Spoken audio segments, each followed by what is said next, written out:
यीशु मसीह के नाम से सबको जय मसीह की। आज का वचन है लेवी व्यवस्था उसका 11 अध्याय 44 वचन। क्योंकि मैं तुम्हारा परमेश्वर यहोवा हूँ, इस कारण अपने को शुद्ध करके पवित्र बने रहो, क्योंकि मैं पवित्र हूँ। इसलिए तुम किसी प्रकार के रेंगने वाले जंतु के द्वारा जो पृथ्वी पर चलता है अपने आप को अशुद्ध न करना। मेरे प्रियो, लेवी व्यवस्था में परमेश्वर यहोवा परमेश्वर मूसा के द्वारा इजरायली जनों को कुछ व्यवस्था देते हुए यहाँ पर देख सकते हैं। कई सारे बातों के विषय में मूसा के द्वारा परमेश्वर ने व्यवस्था दिया। ये जो अध्याय है उसमें खाने पीने का विषय में परमेश्वर आज्ञा देते हुए यहाँ पर देख सकते हैं, जो कि कौन सा जानवर जीव जंतु को खाना है, कौन सा वस्तु को खाना है, कौन सा वस्तु को नहीं खाना है, कौन सा जो जीव जंतु, कौन सा मांस जो है शुद्ध है, कौन सा मांस अशुद्ध है। ये सारे बातों को परमेश्वर मूसा के द्वारा वर्णन करता है। मूसा को यहोवा परमेश्वर स्वयं ये आज्ञा को देता है, व्यवस्था को बताता है और इजरायली जनों को बताने के लिए कहता है। यहाँ पर 24 वचन में इस प्रकार लिखा हुआ है, इनके कारण तुम अशुद्ध ठहरोगे। जिस किसी से इनकी लोथ छू जाए वह सांझ तक अशुद्ध ठहरे। यानी कि कुछ ऐसा जानवर है, ऐसा जीव जंतु है जो कि उसको छूने से भी और उनके मांस को खाने से भी अशुद्ध कहलाया गया। ये पुराना नियम में प्रभु यीशु मसीह सारे लोगों को उद्धार करने के लिए क्रूस पर चढ़ाया जाने से पहले की आज्ञा है।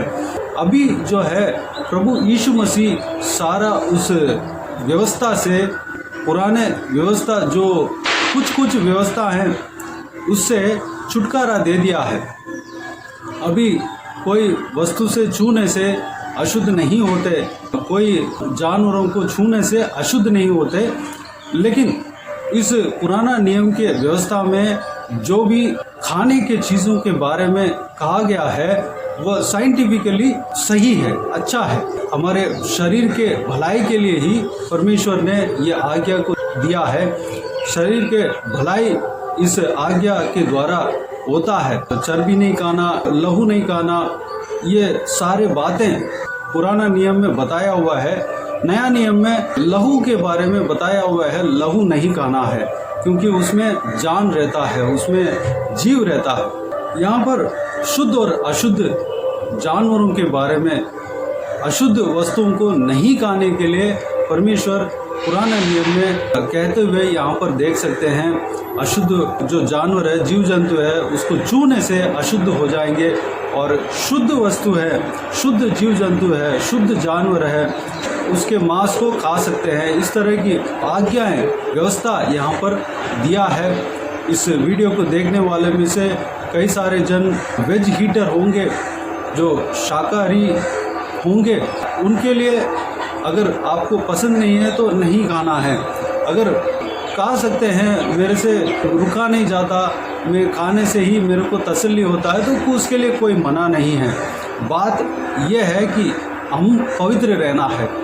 खाना पीना जो है परमेश्वर के राज्य को रोकेगा नहीं। परमेश्वर के प्रति हमें उत्तम रहना है, परमेश्वर के प्रति हमारा हृदय शुद्ध रहना है, परमेश्वर की तरह हम भी सिद्ध बनना है, तब हम परमेश्वर के राज्य में प्रवेश कर सकते हैं। मेरे प्रियो, अगर नहीं खाना चाहते हैं तो ज़बरदस्ती नहीं है, नहीं खाएं। अगर खाना है, आपका हृदय गवाही देता है खाना है तो खा सकते हैं, नॉनवेज खा सकते हैं। लेकिन जो पुराना नियम में जो जानवर के विषय में कहा गया है वो जो है साइंटिफिकली हमारा शरीर के लिए हानिकारक है। मेरे प्रियो, हमें अपने शरीर को अशुद्ध नहीं करना। किसी भी चीज़ों के द्वारा हमारा शरीर को अशुद्ध नहीं करना है, बल्कि पवित्र रखना है। 44 वचन में परमेश्वर कहता है, क्योंकि मैं तुम्हारा परमेश्वर यहोवा हूँ, इस कारण अपने को शुद्ध करके पवित्र बने रहो, क्योंकि मैं पवित्र हूँ। बात यह है, कंक्लूजन यह है, हमें पवित्र बनना है, पवित्र ठहरना है। किसी भी बातों से हमारे शरीर को, हमारा हृदय को अशुद्ध नहीं करना है, शुद्ध रखना है। अगर हम सोच के देखें हमारे हृदय को अशुद्ध करने वाली बातें क्या है, हमारे आँखों को अशुद्ध करने वाली बातें क्या है, मोबाइल फ़ोन है, टीवी है या सिनेमा है, क्या है, उस चीज़ को हमें जांचना है।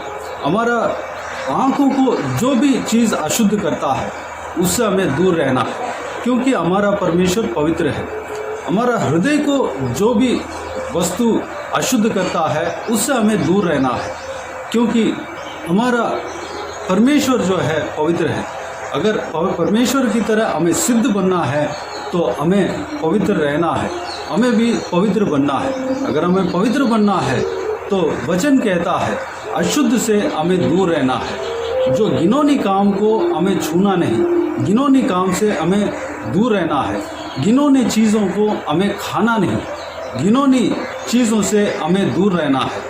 मेरे प्रियो, आज हम अपने आप को जांचें, हमें अशुद्ध करने वाली वस्तु क्या है, उस विषय को जांचें।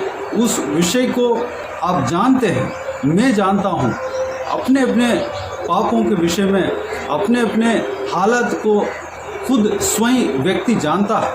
उस गलती से दूर रहने के लिए अपने आप को आज के दिन में परमेश्वर के हाथों में सौंपें। ये ज़रूर मैं मानूंगा कि हमसे तो नहीं होगा, लेकिन परमेश्वर के हाथों में सौंपें, परमेश्वर से मदद मांगें और हमें भी कोशिश करना है, हमें भी उस चीज़ से अपने आप को छुड़ाने के लिए कोशिश करना है जो हमें डिस्टर्ब करता है, पवित्र मार्ग में चलने के लिए रुकावट देता है, डिस्टर्ब करता है। उस बातों से हम दूर आने के लिए अपने आप को कोशिश करना है। हम जब कोशिश करेंगे, पूरे लगन के साथ कोशिश करेंगे, पूरे बल के साथ कोशिश करेंगे, तो परमेश्वर हमें मदद करेगा। वह जब पकड़ के खींचेंगे तो हम अपने आप को नहीं रोक सकता, उस चीज़ से हम दूर आ जाएंगे। अगर हमारा हृदय को पवित्र रखेंगे तो वो पाप दोबारा हमारे जीवन में नहीं आएगा। परमेश्वर हमें संभालने के लिए, परमेश्वर हमें चलाने के लिए परमेश्वर के हाथों में ही अपने जीवन को सौंप देंगे तो वह पाप हमारा पीछा नहीं करेगा, हमारे जीवन में नहीं घुसेगा। पाप को जगह नहीं देना है, परमेश्वर के लिए जगह देना है, परमेश्वर के लिए अपने जीवन को समर्पित करना है, परमेश्वर के लिए अपने हृदय को खोलना है, परमेश्वर के लिए हमारे हर एक अंग को देना है, दान देना है, कुर्बान देना है, ऑफरिंग देना है, बलि चढ़ाना है। मेरे प्रियो, इस बात के लिए परमेश्वर को धन्यवाद दें, स्तुति करें। इस बहुमूल्य वचन के द्वारा जो भी हमने मनन किया, हम पवित्र मार्ग में चलने के लिए अपने आप को परमेश्वर के हाथों में समर्पित करें। आइए हम प्रार्थना में जाएं। प्यारे पिता, दयालु परमेश्वर, आपको धन्यवाद देता हूं आज के इस आपके बहुमूल्य वचन के लिए। आपको धन्यवाद देता हूं परमेश्वर, बीते हुए दिनों में हमें संभाला, बचाया, सुरक्षित रखा। आपको धन्यवाद देता हूं आज के दिन में परमेश्वर, लेवी व्यवस्था में जो अशुद्ध चीज़ है, अशुद्ध चीज़ को अगर हम लेंगे, खाएंगे, छुएंगे तो हम अशुद्ध हो जाते हैं। अगर उस अशुद्ध चीज़ों से दूर रहेंगे, हम अपने आप को पवित्र बना सकते हैं परमेश्वर, अपने आप को पवित्र रख सकते हैं परमेश्वर। इस बात को आज के दिन में हम मनन कर रहे हैं परमेश्वर। धन्यवाद देता हूँ पिताजी, हालेलुया। हमें अशुद्ध करने वाली बातों से हम दूर रहने पाएँ, अनुग्रह देना पिताजी। इस वीडियो को देखने वालों में से हरेक जनों को परमेश्वर वो आशा देना पिता, कोशिश करने पाएँ, अशुद्ध चीज़ों से दूर रहने पाएँ परमेश्वर। अगर कोई भी अशुद्ध वस्तु पाप करने के लिए उनको उकसाता हो, उनको गुलाम बना के रखा हो परमेश्वर, उस गुलामी से छुटकारा देना पिता परमेश्वर। आप हरेक जन को मदद करना परमेश्वर, हरेक जनों को उस गुलामी से छुटकारा देना, उस पाप से छुटकारा देना परमेश्वर। हर एक मनुष्य, हर एक इंसान का हृदय में बात करना परमेश्वर, कोशिश करने के लिए आशा देना पिता परमेश्वर। उस पाप से छुटकारा पाने के लिए अनुग्रह देना परमेश्वर।